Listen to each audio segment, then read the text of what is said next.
All right, so we made it up to the woods. I brought the skid steer with the grapple, and then my father, he's been up here starting to cut.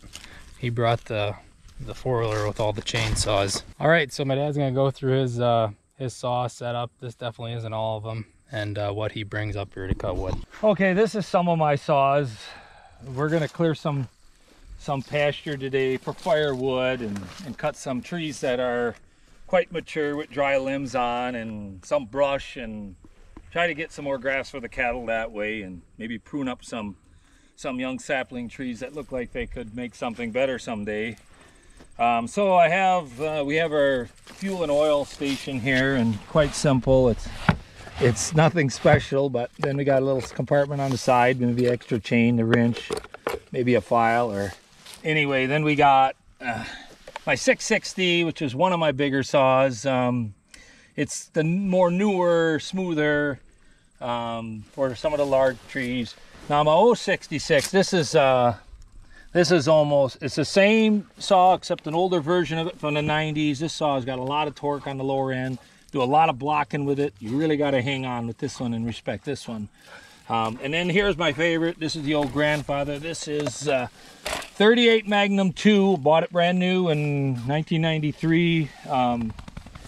And again, just looking at the bars, this here is still gonna out torque everything else I got, except it's not quite as smooth. Again, you got to really hold on. And then here's one of my 250s. I use it a lot for carvings that are really thin bar and chain. You can almost cut around corners, and good for just trimming and things like that. So we brought them along. So we and a lot of times we'll bring a lot of extra saws along, because in case they hit a rock or some dirt someplace or something in a tree, it gets it dull, you can go right to the next one. Easier to sharpen at home with the vise in the shop.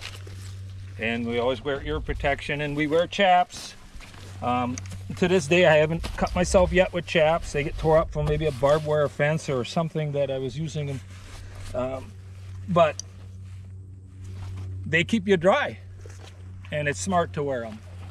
Someday we're gonna do a video on how good they are. We'll strap them to a log. I got an old pair, and we're gonna see just how tolerable they are. But All right, before we start cutting, my dad's gonna talk a little bit about our forest management and how we're not out here just cutting away every little tree we see, and how we're trying to improve the land and improve our farm. so there's kind of a pocket here of trees, and as you can see, and I walked through this, it's about an acre worth. There's only one tree in there that's gonna make anything, even in the future. There's one cherry in there that looks like he could still grow a while yet. Otherwise, we got birch that's overgrown and dead where tops are falling off, and box elder and some other species. So we're gonna clear all that out, hopefully this winter. Now the green that you see down there, that's what they call buckthorn. And buckthorn came from Europe somewhere, and eventually, now they call that an invasive species here, which it's growing wild, and and what happens is it has a little berry on, and lots of them, and over the summer months the birds eat those berries and then poop them out everywhere, and that's how they get spread. And it's almost impossible to control this tree. And as you can see here, now we are the last day of October. We've had plenty of frost now and cold weather, and all the other trees are losing their leaves and done, and those are as green as summer yet. So you could come back here in early to mid-December, and those trees will still look green. And it tells you how tough they are. And in the spring, they'll be the first ones greened up. So anyway, they only grow to like a shrub, and they compete against all the other good species like the cherries, the oaks, the hickory, and the trees that you want to see take the place of the old grandpa tree that you cut off. So it's getting to be a big problem. But anyway, we're going to clear that out and leave whatever is still looks like it could make a tree for my kids in the future.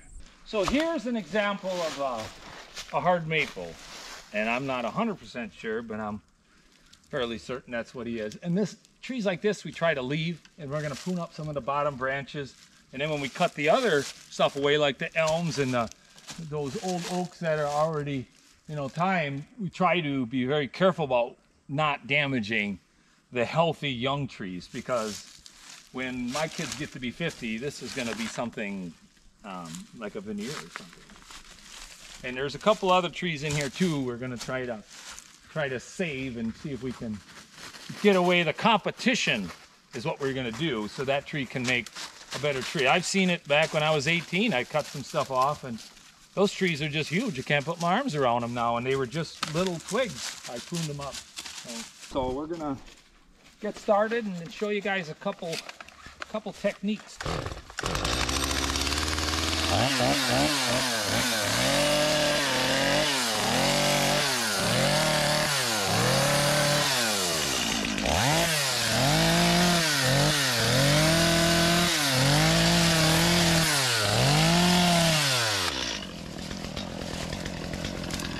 Okay, so here we have an elm, and I'm going to show you the safest way I know to cut trees off like this. This is something I've been doing for 35, almost 40 years now, cutting trees off for firewood and clearing some of the land and cleaning up our forests.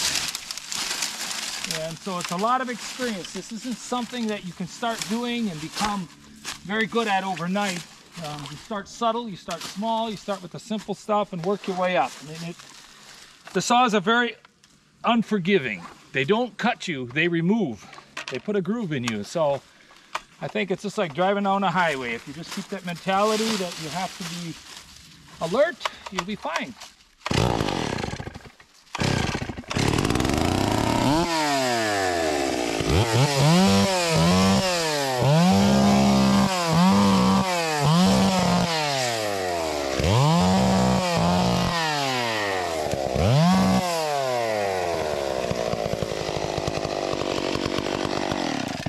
So we cut away the little junk around the bottom that gets in the way so you're not stumbling over stuff.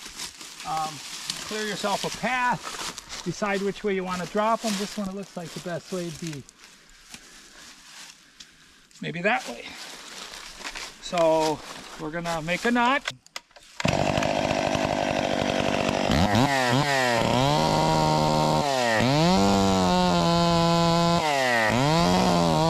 Now the bigger the tree, the more critical it becomes. This is a smaller tree, you don't want to make too big of a notch. You only cut in about the third of the way to even only a fourth of the way sometimes. But the key is to have this angle meet exactly with that angle. And on a larger tree, it's more important. I didn't quite get them perfect, but anyway. So what I like to do is cut the tree off up a little higher where you're more comfortable cutting, and the tree's just a bit narrower there. Have it fall and either get it out of the way and then come down later. And I like to take everything away as I possibly can and cut them as low to the ground as I possibly can without hitting the dirt or anything like that. And a lot of times we don't have to do any grubbing or anything then. We just come over it with our bush hog. Yeah, I'll be kind of careful, but I'm able to straddle a lot of the stumps that way. And if they're small enough, I try to take them right to the ground, but it takes a lot of experience to be safe doing that when you got the whole tree attached.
As you can see, nice clean cut for the forest. Grass and other things will come back growing around it. We don't have to disturb the good soil that's in here or anything, or very little of it if you do. Now the only thing about this is now, like we like to cut stuff off, delimb it, and we come with our grapple and grab our large piece and take it out in the clearing somewhere. Well, then we end up with a small chunk left behind it we may have to carry out. So that's the only downside to it, but it's a safe way to do it. All right, so my father's gonna start cutting off bigger stuff and keep moving along, and I'm gonna I'm gonna trim up what he put on the ground and move it with the skid steer. Let's get to work.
So as you can see, this is pretty much firewood, maybe even poor firewood, let alone something that's growing in the woods that's just shading better trees. So we're trying to improve things.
So that's always something that can happen.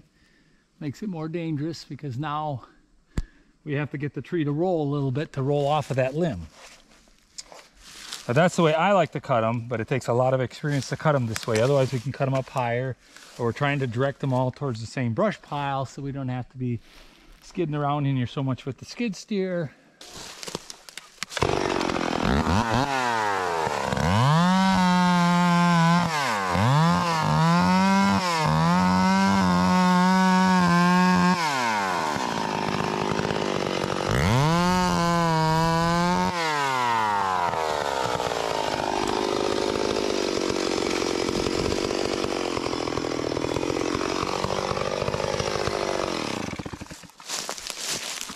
This is what I like to see.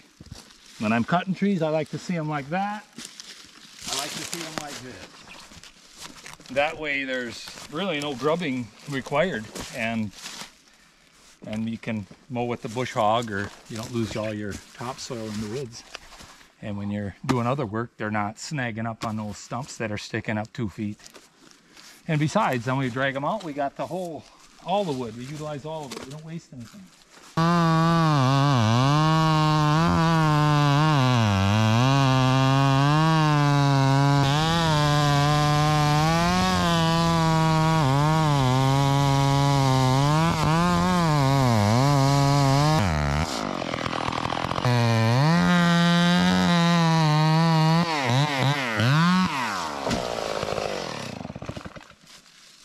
There, nice and clean.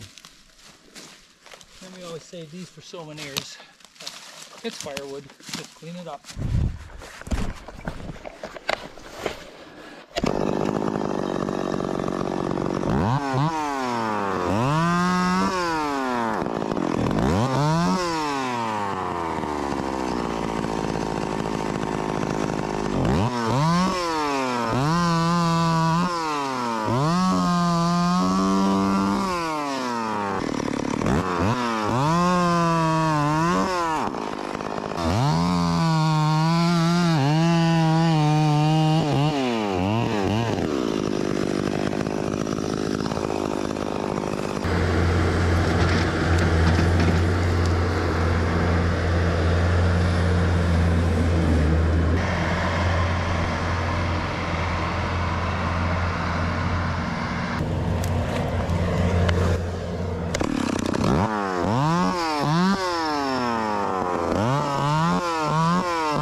Now there's a prime example of how you could get seriously hurt when you see that stump bounce up in the air. And sometimes they'll roll, and they'll roll to you. You run away, but you may not be far enough. It'd be like getting hit with a sledgehammer. And when these kind of lean a lot, or they're bent or crooked, or they go over a bank, that's the worst kind.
got them a little cleaner. So your hinges, and it don't matter how steep this is. Now this is going to be a firewood tree, so we don't worry about how big of a notch we put in. If this was a veneer log, we want to save more of the tree and not use so much of it for the notch. But you get the idea that the hinge has got to be where it comes together.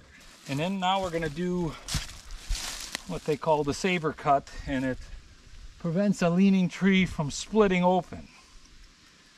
Now it doesn't always work 100%, but if this was a veneer tree or something you want to saw lumber out of, you don't want this to crack part way up through, and then you ruin so much of the good lumber. And it's a way to do it to try to prevent some of that from happening. So we'll see if we can get this one right.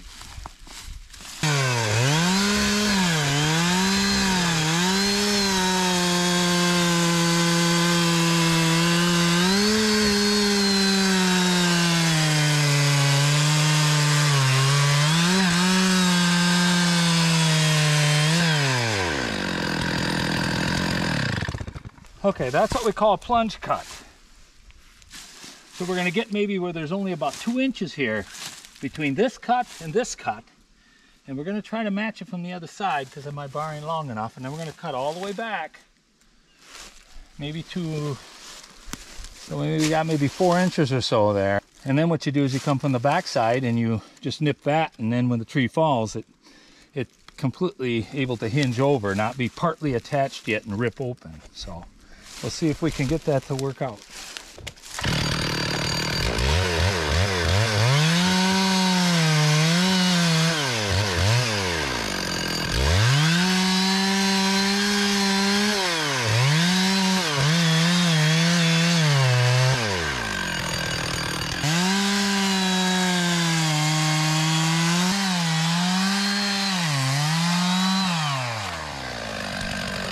I'm guessing I matched up pretty close. I might be within a 1/2 inch, which should be okay. So now I'm going to come from this side. And it's leaning. There's a lot of top on this tree. So when it goes, it's going to be like a little bit of an explosion. So.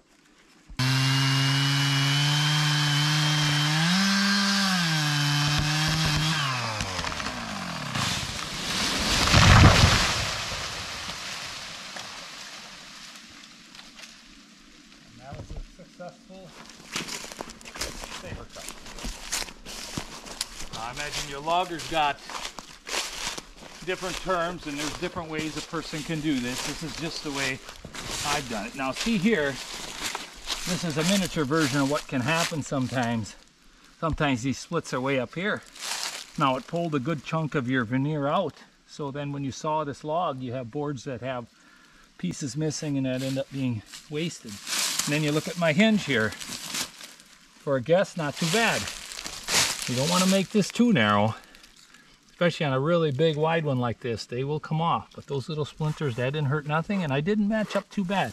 But the key is to come off of this and come around. That way, as your eye, it's hard. It's hard to see if you get in there pretty close.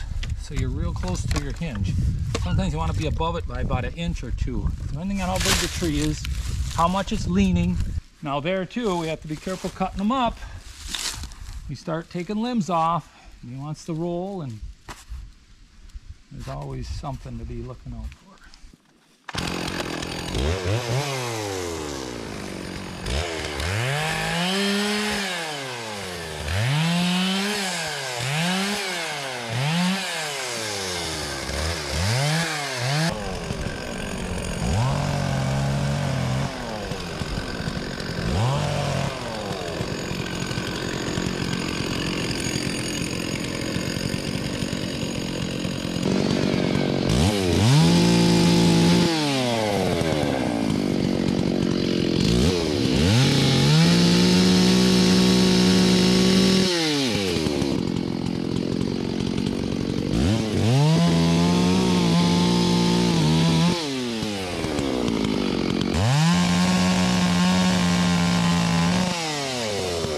Made some really quick work of that big tree. Should definitely get a lot done when we got the skid steer up here.